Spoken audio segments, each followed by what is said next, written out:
Poštovani slušalci, ljubitelji mesa i mrsa, nova zvezda stada, Trihinela Virusić Brza, najavljuje svoje gostovanje i u našem kraju. Da čujemo Trihinelu.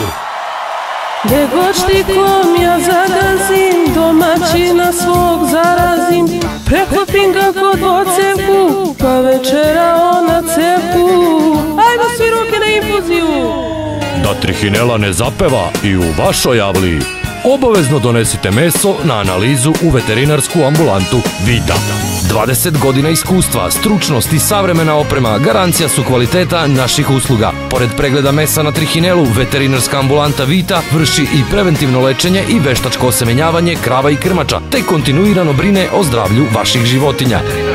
Veterinarska ambulanta Vita 8300 510 i 063 209 341. Veterinarska ambulanta Vita. Zdravo živo, domaćine!